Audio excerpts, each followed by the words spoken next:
Bonjour à tous.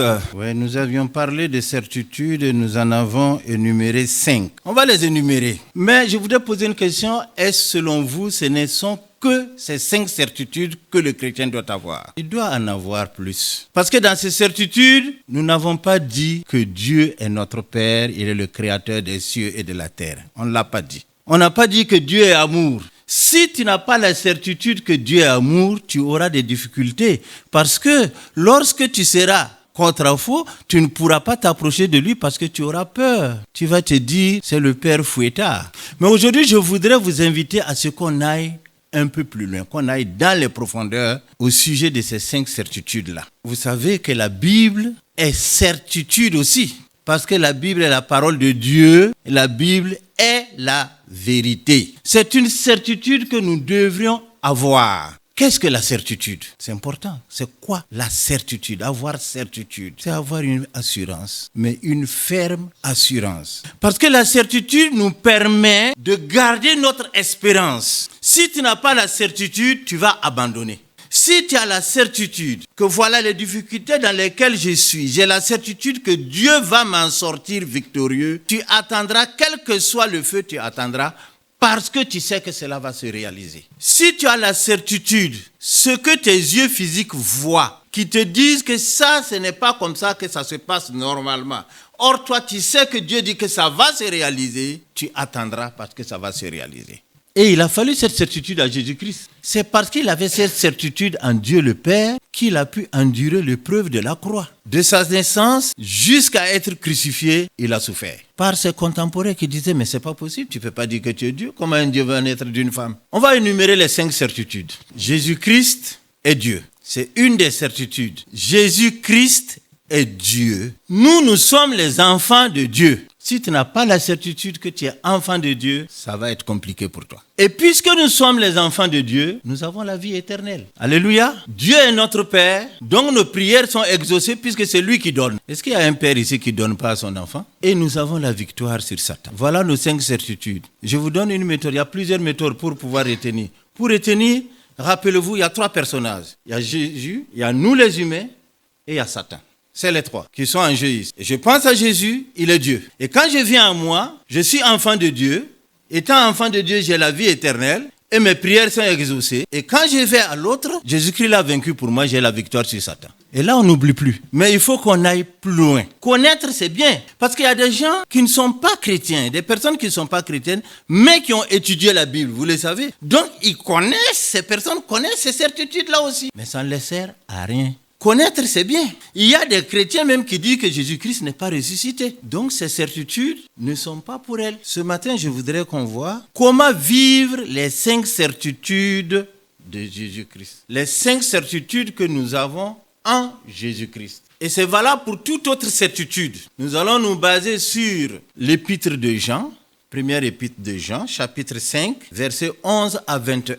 C'est la première lettre que l'apôtre Jean a écrite. Jésus-Christ est Dieu. Première des certitudes que nous allons donner des définitions sommaires et puis voir aussi après quelques éléments. Ce n'est pas exhaustif. Jésus-Christ est Dieu. Qui est Dieu? Quand on dit Dieu, c'est qui? Le Créateur. Dieu, c'est le Créateur. Vous êtes d'accord que Jésus-Christ est le Créateur aussi? Dans la Genèse, au chapitre 1, les 31 premiers versets nous montrent que Jésus-Christ était à l'œuvre dans la création. On dit que Dieu est le Tout-Puissant. Est-ce que Jésus-Christ est Tout-Puissant? Si nous allons dans l'Exode, lorsque Dieu a appelé Moïse dans le buisson ardent pour l'envoyer, vous vous rappelez qu'il y a eu des discussions entre Dieu et Moïse. Et notre Moïse a dit même à Dieu, envoie celui que tu veux, pas moi, parce que moi, je ne sais pas parler. Mais Dieu, il va parler à Moïse, il va lui dire, je suis le Dieu de ton père, le Dieu d'Abraham, le Dieu d'Isaac et le Dieu de Jacob. Et il va dire à Moïse, va en Égypte, tu vas aller dire aux Israélites qui sont là-bas que moi, je me suis présenté à toi et je t'envoie pour les libérer. Moïse, il fait rire. Il dit à Dieu, j'irai donc vers les enfants d'Israël et je leur dirai, le Dieu de vos pères m'envoie vers vous. Mais s'ils me demandent quel est son nom, que leur répondrai-je? Oui, ils peuvent demander son nom c'est quoi. Et Dieu dit à Moïse, je suis celui qui suis. Et il ajouta, c'est ainsi que tu répondras aux enfants d'Israël, celui qui s'appelle je suis m'a envoyé vers vous. Qu'est-ce que Jésus dit? Je suis le chemin, la vérité et la vie. Je suis la porte. Je suis le bon berger. Je suis. Il est là. Citons quelques attributs de Dieu. Dieu, il est comment? Il est bon? Jésus est bon, non? Il est sucré bon même. Dieu est amour. Est-ce que Jésus n'est pas amour? Dieu, il est compassion. La Bible nous dit que Jésus a eu compassion. Et il a même pleuré. Dieu est humilité. Si Dieu n'était pas humilité, ça allait chauffer. Tout que c'est Dieu. C'est Dieu. Quand c'est mauvais, c'est Dieu. Qu'est-ce que j'ai fait à Dieu pour mériter ça? Mais quand les bénédictions de Dieu descendent, on ne dit pas, qu'est-ce que j'ai fait pour avoir ça? On ne dit pas ça. Non. C'est bien, c'est bien. Ajoute. Jésus-Christ, il est Dieu. On l'a vu aussi dans 1 Jean, chapitre 5, verset 20. La sœur vient de lire le passage. Je lis dans ma version seconde. Nous savons aussi que le Fils de Dieu est venu et qu'il nous a donné l'intelligence pour connaître le véritable. Et nous sommes dans le véritable en son Fils Jésus-Christ. C'est lui qui est le Dieu véritable. Jean n'est pas en train de dire ici que Jésus est Dieu le Père, parce que nous savons que Dieu, il est trinitaire. On est d'accord? Dieu le Père, Dieu le Fils, Dieu le Saint-Esprit. C'est simple pour comprendre cela. Si tu comprends que toi-même, tu es esprit, tu es âme et tu es corps, c'est plus facile pour toi aussi d'admettre que Dieu, il est Père, il est Fils, il est Saint-Esprit. Et Jésus a dit, je m'en irai, je ne vous laisserai pas orphelin, je vais vous envoyer un autre moi-même, le Saint-Esprit qui est en nous. Alléluia. Jésus lui-même va déclarer qu'il est Dieu. Jean au chapitre 5, verset 14 à 47, mais on va prendre verset 17 à 23 seulement. Jésus-Christ dit qu'il est Dieu et il le démontre. C'est l'histoire du paralytique qui était couché. On dit qu'il y a un ange qui descendait de temps en temps remuer l'eau. Le premier malade qui tombait dedans était guéri. Et Jésus va arriver, il va trouver cet homme, il sait qu'il est là depuis plus de 40 ans. Il est persévérant quand même. 40 ans à attendre. Il avait vraiment la conviction. Il avait la certitude. Alors Jésus va le guérir. Jésus lui dit, lève-toi, prends ton lit et tu t'en vas. Il se lève, il prend son lit. Bon, bien sûr, nous on dira une natte ou bien un matelas. Ce n'est pas le lit avec les fers. Voilà. Ça allait être compliqué là. Et les Juifs vont dire à Jésus, tu n'as pas le droit de guérir cet homme parce que c'est le sabbat. Et Jésus va leur répondre. Verset 17. Mais Jésus leur répondit, mon Père agit jusqu'à présent, moi aussi j'agis. Comprenez ce que Jésus leur dit? Dieu, mon Père, il agit jusqu'à présent, alors moi aussi j'agis, puisque je suis Dieu. Dans sa personne, Jésus montre que Dieu travaille tous les jours sans repos. Il n'y a pas de sabbat pour Dieu. Donc lui aussi, Jésus, il n'y a pas de sabbat pour lui. Quelqu'un pourrait me dire, mais mon frère, dans la Bible, au moment de la création, on a dit que Dieu s'est reposé le 7e jour, non? Ça est dans la Bible, hein? Oui ou non? Alors comment on fait? On fait comment? On accepte et puis on s'en va. Ah non, il faut comprendre, hein? Il faut comprendre. Imaginez-vous si Dieu se reposait. En ce moment-là, par exemple, Dieu est au repos. Mais nous, on fait quoi ici? On est foutus. Si Dieu se repose une fraction de seconde, il se trouve qu'en ce moment, toi, tu as des besoins. Et puis Dieu, il est au repos. Chut, il dort, ne le réveille pas. On est d'accord que Dieu ne se repose pas. Mais Dieu a dit cela pour les humains. Dans la semaine, il le dit, Exode 20, verset 8 à 11. Je vous lis rapidement. Il dit, souviens-toi, parlant à Israël, souviens-toi du jour de repos pour le sanctifier. Tu travailleras 6 jours et tu feras ton ouvrage. Mais le 7e jour est le jour du repos de l'Éternel, ton Dieu. Tu ne feras aucun ouvrage, ni toi, ni ton fils, ni ta fille, ni ton serviteur, ni ta servante, ni ton bétail, ni l'étranger qui est dans tes portes. Car en 6 jours, l'Éternel a fait les cieux, la terre et la mer, et tout ce qui est contenu, et il s'est reposé le 7e jour. C'est pourquoi l'Éternel a béni le jour du repos et l'a sanctifié. Dieu, il est esprit. Il ne se fatigue pas. Heureusement d'ailleurs, tout le temps on lui parle. Vous vous rappelez Élie, quand il a rencontré les prophètes de Baal. Les prophètes de Baal priaient, mais leur Dieu n'agissait pas. Élie a dit, continuez, peut-être qu'il a voyagé, peut-être qu'il dort, peut-être. Mais notre Dieu, il ne dort pas. Donc Jésus dit, même le jour du sabbat, Dieu travaille, moi aussi je travaille. Premier élément qui montre qu'il est Dieu. Et vous comprendrez pourquoi les Juifs ont cherché à le tuer. Il est Dieu aussi dans ses œuvres. Est-ce que quelqu'un... Marc chapitre 2, on va lire 27 et 28. Écoutez ce que Jésus dit au sujet du sabbat. Le sabbat a été fait pour l'homme et non l'homme pour le sabbat. De sorte que le Fils de l'homme est le Seigneur même du sabbat. Dieu a créé le sabbat pour nous. Dieu a créé le repos pour nous, le jour du repos pour nous. Donc, Ce n'est pas l'inverse. L'homme n'a pas été créé pour le sabbat, mais c'est le sabbat qui a été créé pour l'homme. Est-ce que nous respectons le sabbat actuellement? Selon vous, est-ce qu'on peut respecter réellement le sabbat actuellement? Si vous lisez dans Colossiens, chapitre 2, versets 16 à 23, vous voyez que l'apôtre Paul dit aux Colossiens, le sabbat, il est passé. Le sabbat est dépassé. Il y a des choses de l'Ancien Testament, tout ce qui est cérémonial est passé. Comme les sacrifices d'animaux, tout ça, c'est passé. Colossiens, que personne donc ne vous juge au sujet du manger ou du boire, ou à propos d'une fête, d'un nouveau mois ou du sabbat. Ne mange pas ça, ne bois pas ça, ça c'est les animaux impurs. Tout cela n'était que l'homme des choses à venir, mais la réalité est en Christ. Que personne, par son goût d'une fausse humilité ou du culte des gens, ne vous prive de la victoire. Plongé dans ses visions, un tel homme est sans raison enflé d'orgueil sous l'effet de ses pensées toutes humaines, et il ne s'attache pas à celui qui est la tête. C'est pourtant d'elle que tout le corps, bien nourri et solidement assemblé par ses articulations et ses liens, tire la croissance que Dieu donne. On comprend bien ici, hein? C'est pas confus, ça va?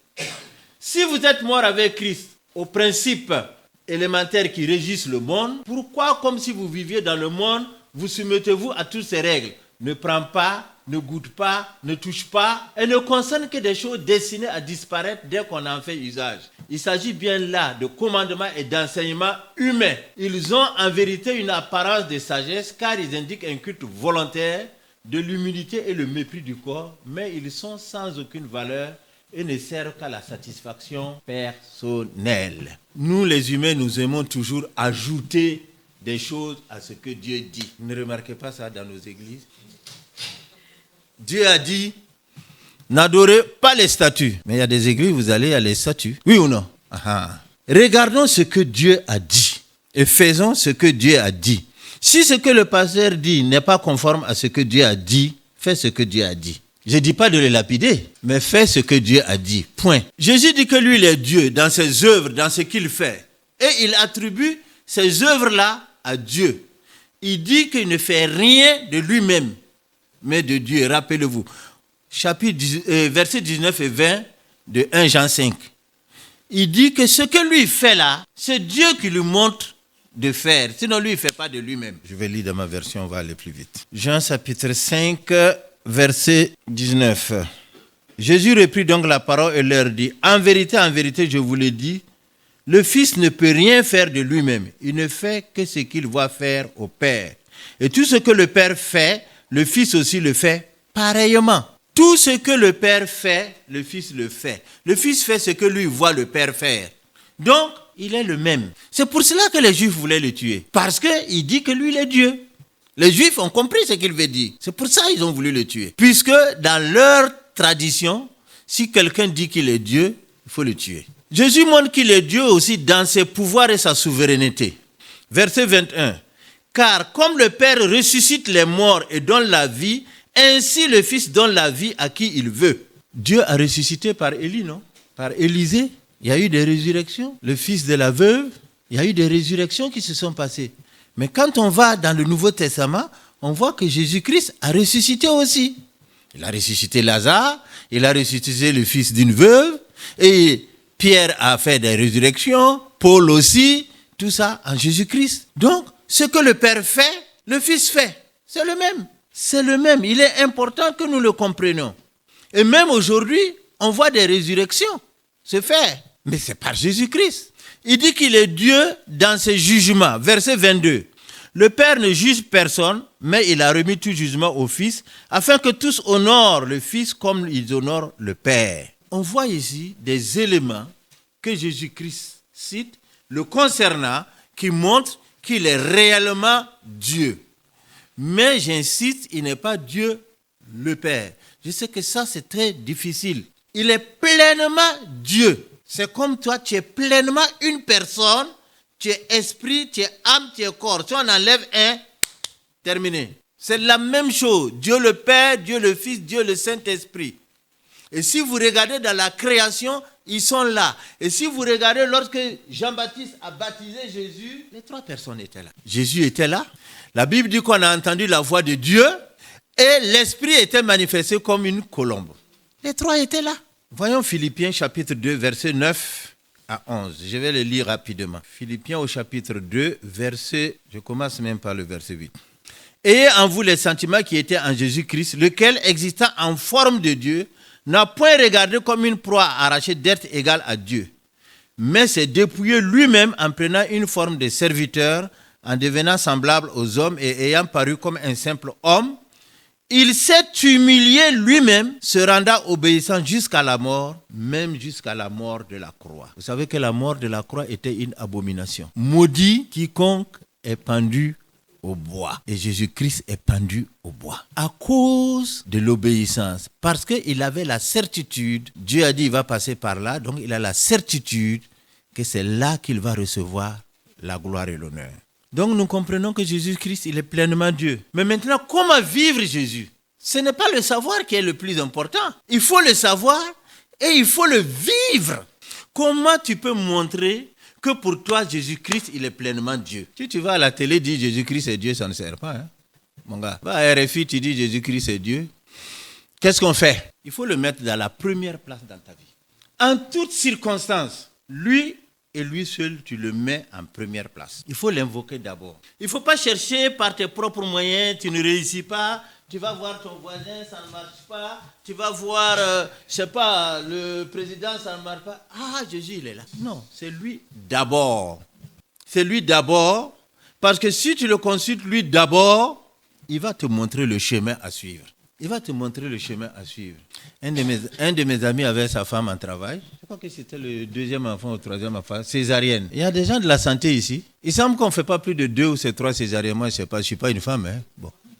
3. On ne fait pas plus parce que c'est dangereux. Voilà. Donc, on lui avait dit à la femme, plus de bébés. Et voilà, la femme attend un enfant. Il faut faire comment? C'est des chrétiens, on ne peut pas interrompre. Hein. La femme est en travail. Le monsieur, il appelle un de ses amis. Ils vont à la maternité. Ils sont là. Ils ont prié. Il dit à son ami, calme-toi, ma femme, ça va aller. Jésus-Christ est au contrôle. Il tient le journal et il le tient à l'envers. Son ami lui dit, tu es sûr? Il dit, oui, je suis sûr. Il dit, mais regarde ton journal là. Tu le lis à l'envers là. Il y a quelque chose qui ne va pas. Et vous savez ce qui s'est passé? L'anesthésiste qui était de garde, qui est descendue le matin de garde, elle est partie à la maison et elle est revenue. Et quand elle est revenue, elle rentre dans la salle, elle voit sa collègue qui a préparé une seringue pour anesthésier la dame. Elle lui demande, c'est pourquoi? C'est pour qui? Mais c'est pour Madame Zabsonré. Il dit, mais si tu lui fais ça, elle va mourir. Tu as regardé son dossier? Que non. Mais tu n'as pas regardé, si tu lui fais ça, elle va mourir. Les gens trouvent que c'est ordinaire. Moi, je trouve que c'est un miracle. Elle est venue faire quoi? Elle est descendue de garde et est partie à la maison. Elle n'a rien à faire ici. Mais puisque ces gens-là ont prié, Jésus-Christ l'a ramené pour montrer à l'autre là, ça là, il ne faut pas faire, sinon elle va mourir. Les miracles, ne croyons pas que Dieu va descendre, boum, on va voir. Non, Jésus-Christ, il est pleinement Dieu. Il faut le mettre en première place. Il demande qu'il faut le célébrer. Ah, je crois que les sœurs de la louange savent ça bien même. Il faut le célébrer. Et c'est lui et lui seul qu'il faut servir. Il ne faut pas consulter Jésus et puis aller regarder, comment on appelle, l'horoscope, aller voir dans le coin. Ça ne marchera pas. Ça ne marchera pas. Donc, pour vivre Jésus, il faut le connaître et il faut le mettre en première place dans ta vie, dans tout ce que tu fais. Ça va sembler banal. Je me rappelle qu'au début de notre conversion, je ne sais même plus quel problème on avait. Il y avait quelque chose, comme ma femme dit, on n'a qu'à prier. Je dis, toi aussi. Nous aussi, on peut faire ça. On n'a pas besoin de Dieu. Nous-mêmes, on peut faire ça. Pourquoi on va appeler Dieu? Non. Tout, même ce que tu crois que tu peux faire là, appelle-le. Parce que tu crois que tu peux le faire parce que tu le fais d'habitude. Mais tu peux faire mal ce jour-là. Deuxième certitude, nous sommes les enfants de Dieu. 1 Jean chapitre 5, le verset 1 et le verset 19 nous disent que nous sommes les enfants de Dieu. On l'a lu. Je vous lis un passage. Jean chapitre 3, verset 10. 1 Jean chapitre 3, verset 10. Il dit, c'est par là que se font reconnaître les enfants de Dieu et les enfants du diable. Quiconque ne pratique pas la justice n'est pas de Dieu, non plus que celui qui n'aime pas son frère. Jean nous dit qu'il y a 2 sortes de personnes dans le monde. Il n'y a que 2, les enfants de Dieu et les enfants du diable. Il n'y a pas de milieu. Il n'y en a pas. Il n'y a pas de milieu. Et nous disons donc, nous sommes les enfants de Dieu, c'est ce que la Bible nous dit. Et Jean, le même Jean, vous savez que Jean s'est évertué à démontrer que Jésus-Christ était Dieu. Et Jean dit, dans 1 Jean chapitre 3, on va regarder dans Jean chapitre 3, versets 5 à 7. C'est Jésus même qui parle. Il dit, en vérité, je te le dis, parlant à Nicodème, si un homme n'est né d'eau et d'esprit, il ne peut entrer dans le royaume de Dieu. Celui qui est né de la chair est chair, et ce qui est né de l'esprit et esprit. Ne t'étonne pas que je t'ai dit, il faut que vous naissiez de nouveau. Vous trouverez aussi dans 2 Corinthiens chapitre 5 verset 17 à 19. Voilà des éléments que vous allez trouver où on nous montre que nous sommes effectivement les enfants de Dieu. Tous ceux qui croient en Christ, ils deviennent enfants de Dieu. 2 Corinthiens 5, 17, 19 dit, tous ceux qui sont en Christ sont une nouvelle, les choses anciennes, voici toutes choses. Voilà, on devient... C'est une transformation qui se fait en nous. Que chacun de nous regarde avant sa conversion ce qu'il était et qu'il se voit aujourd'hui. Il voit qu'effectivement, il y a une transformation qui s'est produite en nous. Nous sommes toujours les mêmes personnes avec les mêmes têtes et tout, mais dedans ça a changé. Enfant de Dieu, comment vivre enfant de Dieu? Comment on vit un enfant de Dieu? C'est ça qui est important aussi. Si tu dis que Dieu est ton Père, mais toi tu vis comment? Pour montrer que Dieu est ton Père. Revenons dans la vie courante. Un enfant avec son père légitime. Comment ça se passe? L'enfant là, quand on demande son nom, il est fier de son nom, non? S'il s'appelle Dupont, il est fier d'être Dupont. On doit être fier d'être enfant de Dieu, nous aussi. On doit être fier d'être chrétien. On ne doit pas raser les murs. Ah non. Fier d'être Dupont, il est fier d'être de la famille Dupont, il est fier d'être français. C'est la même chose pour nous avec Dieu. On doit ressentir cette fierté en nous. Tu es chrétien? Non, je ne suis pas chrétien. On doit avoir cette fierté-là en nous. C'est comme ça qu'on vit en tant qu'enfant de Dieu. L'enfant qui est fier de son nom par rapport à son père, il aime son père ou il l'aime? C'est la même chose pour nous. Tu aimeras le Seigneur, ton Dieu, de... Merci ma soeur. Voilà. On a ajouté même de toute ta force. C'est ça qui montre que nous sommes enfants de Dieu. C'est l'honorer. L'honorer, c'est faire tout ce qui lui fait plaisir. Si tu as 40 ans, tu as 60 ans, ton père, il vit. Mais tu l'honores. Mais est-ce que c'est parce que tu as peur de lui? Tu n'as pas peur de lui. Comme on dit au village, il va te faire quoi? Le gars, il a 90 ans, il ne peut même pas courir t'attraper. Il va faire quoi? Il ne peut rien faire. Mais tu l'honores, il t'appelle, il t'envoie. Tu sais que, papa, il aime telle chose. Je vais faire ça pour lui. C'est la même chose pour Dieu. Dieu, il aime quoi? Il aime les frites. Quand tu aimes ton père, tu lui fais des cadeaux, oui ou non? Mais c'est la même chose, on doit faire des cadeaux à Dieu.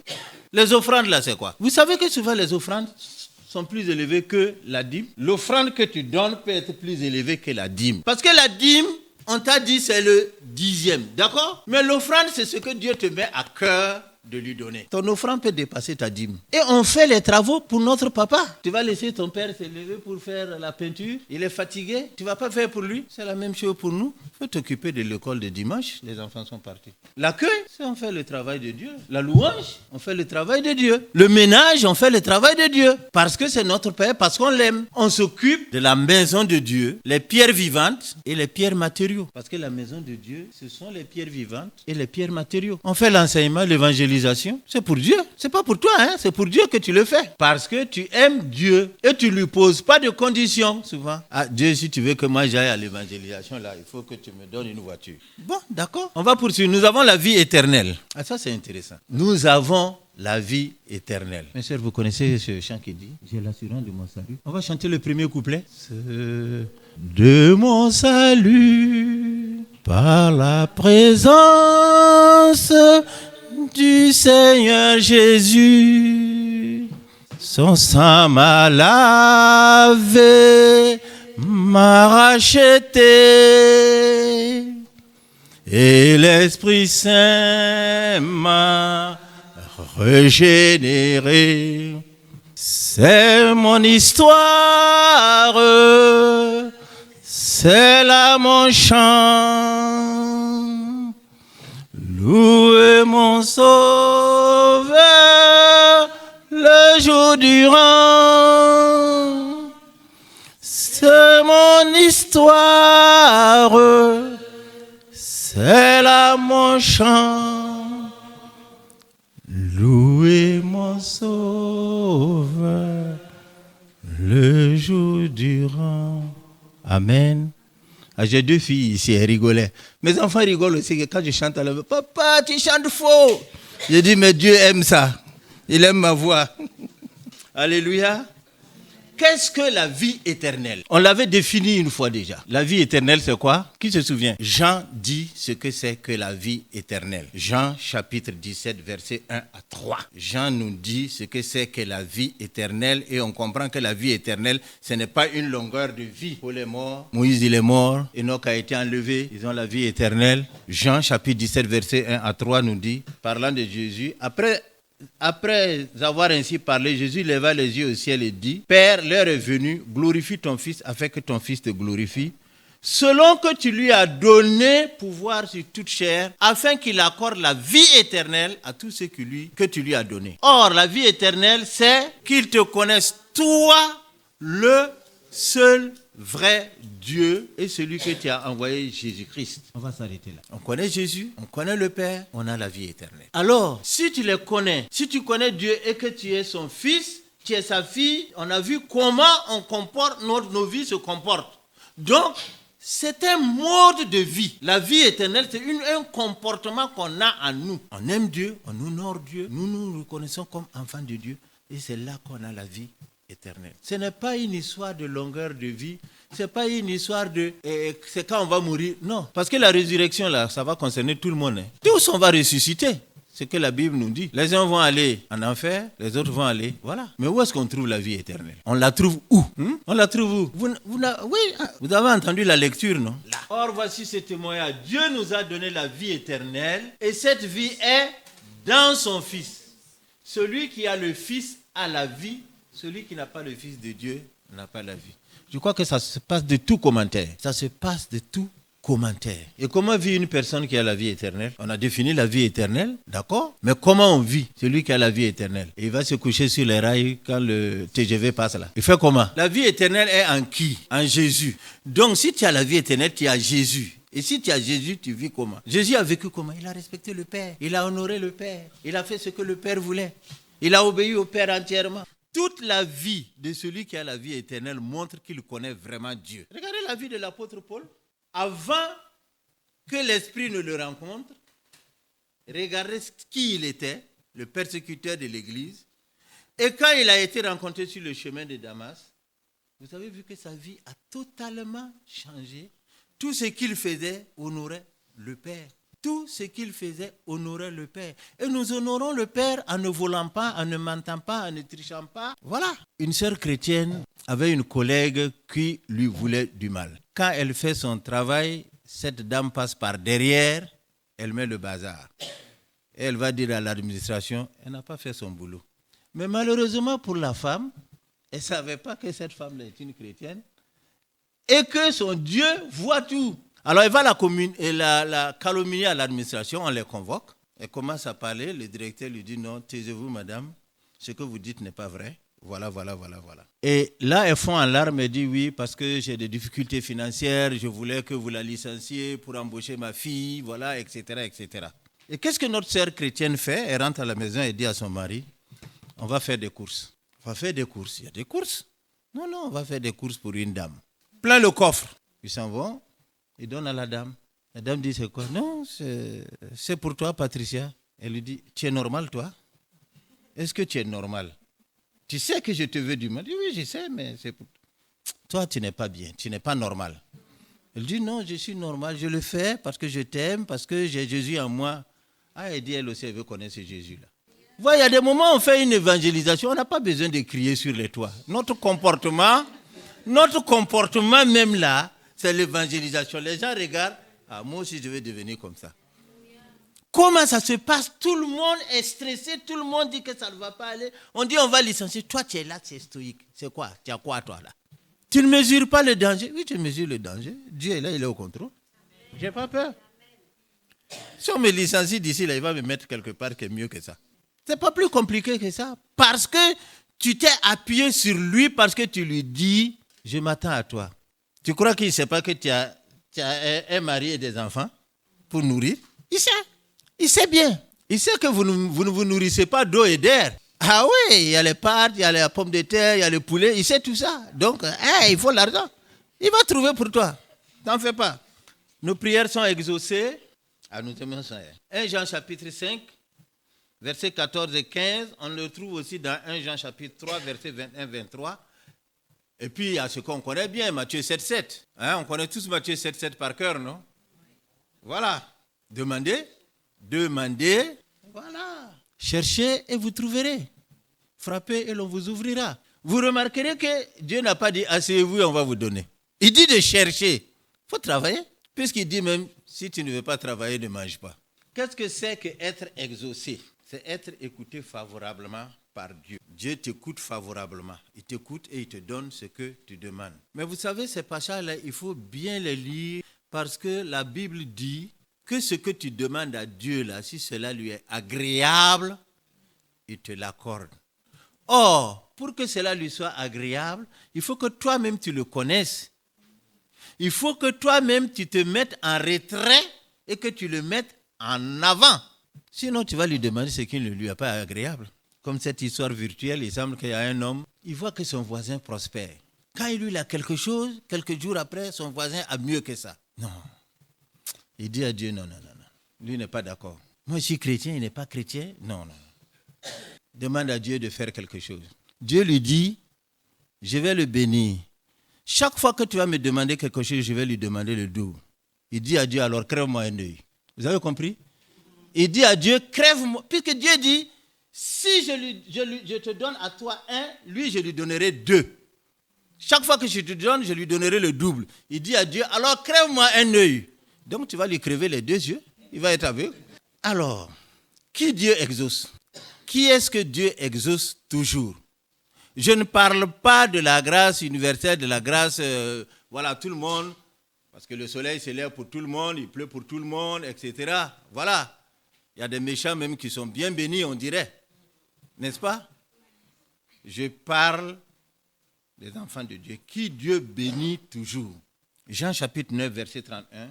Nous savons que Dieu n'exauce point les pécheurs, mais si quelqu'un l'honore et fait sa volonté, c'est celui-là qu'il exauce. Il y a des moments où on n'a même pas besoin de demander à Dieu.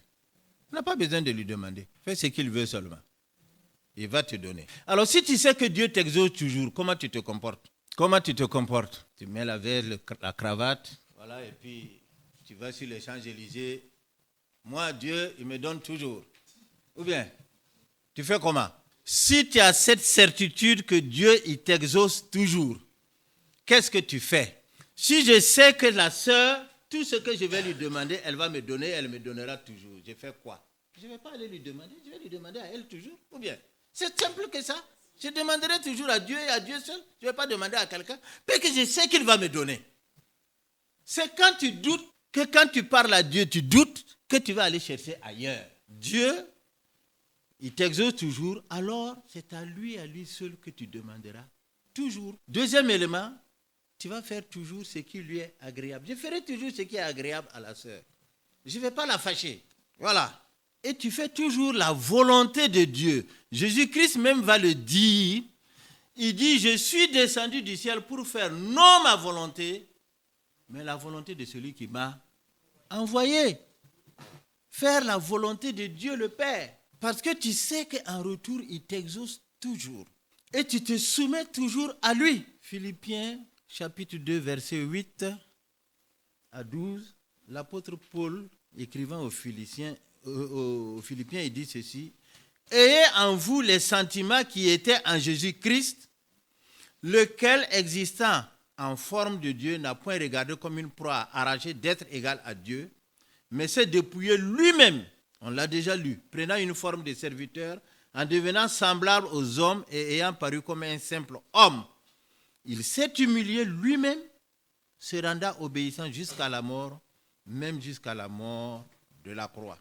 Et la Bible ajoute, c'est pourquoi aussi Dieu l'a souverainement élevé et lui a donné le nom qui est au-dessus de tout nom, afin qu'au nom de Jésus, tout genou fléchisse dans les cieux, sur la terre et sous la terre, et que toute langue confesse que Jésus-Christ est Seigneur, à la gloire de Dieu le Père.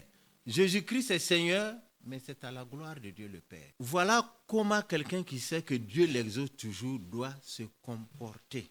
Je n'ai jamais dit que tout ce qu'on est en train de dire est facile à faire, mais c'est réalisable. À nous de nous efforcer pour le faire.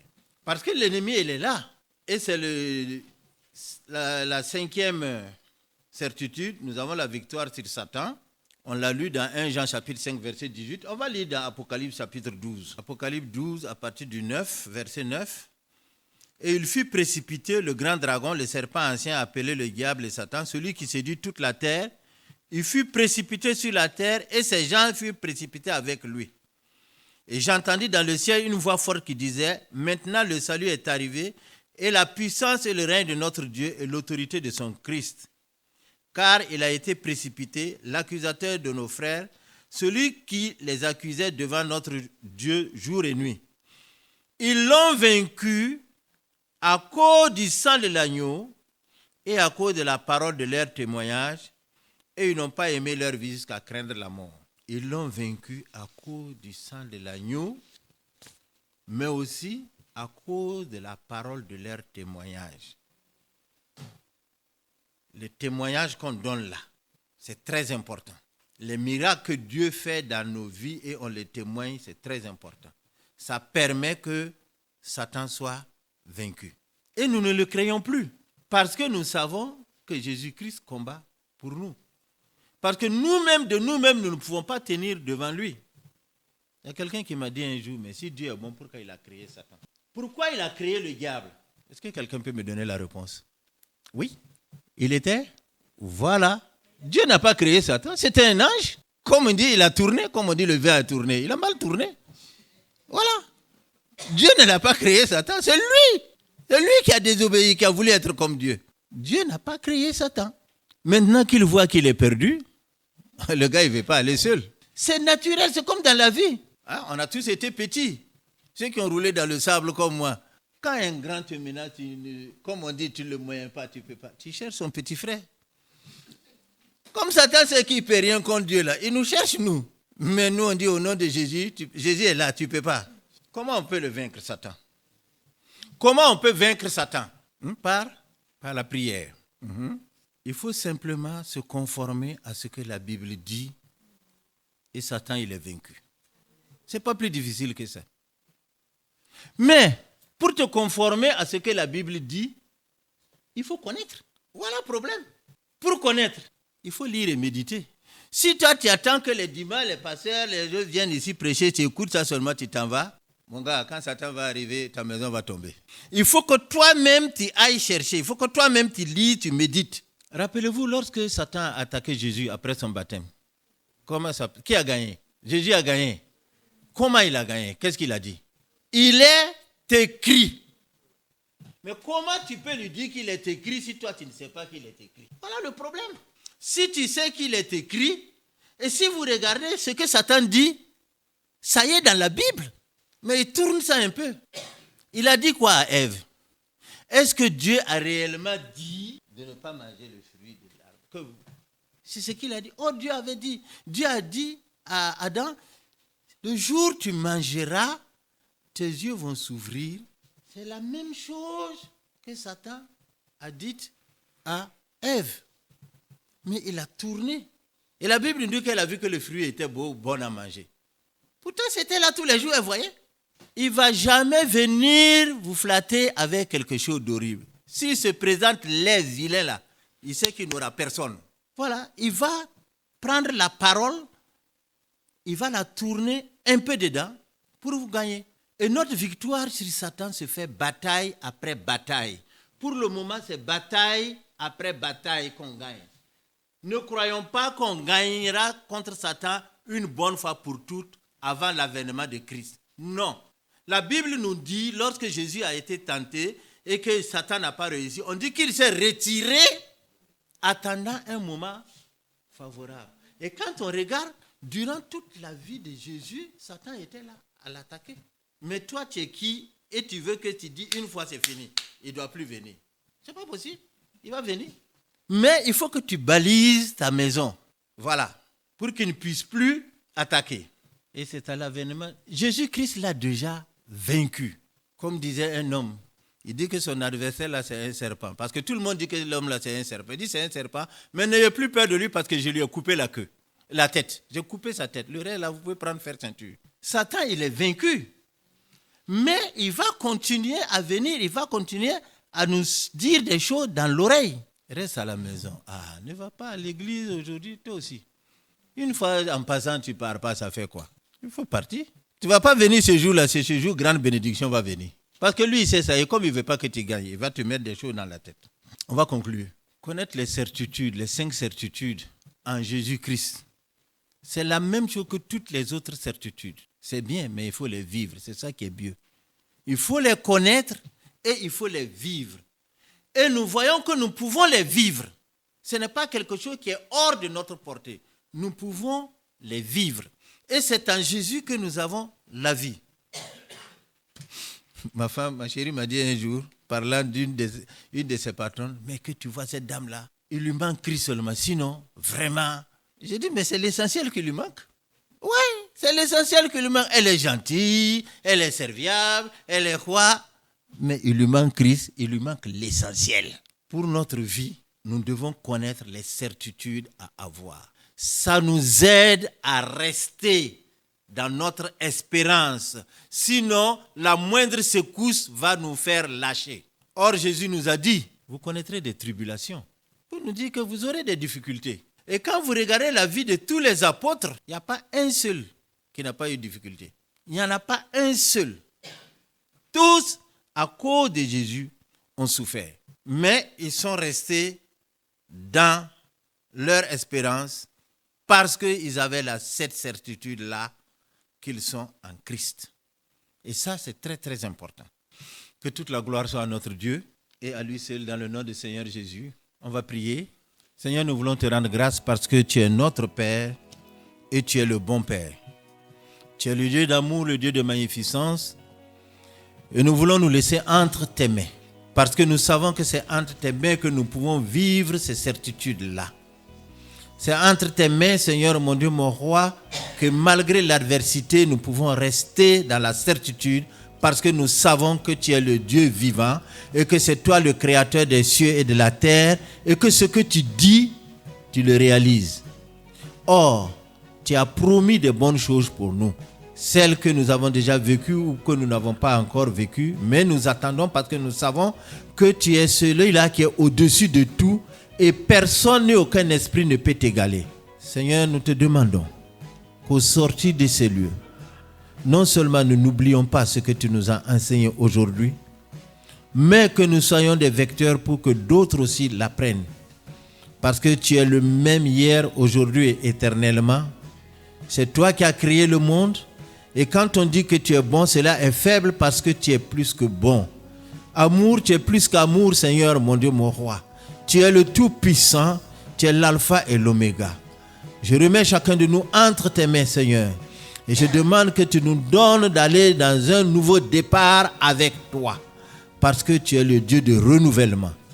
Que la gloire et l'honneur soient à toi dans le nom de Jésus.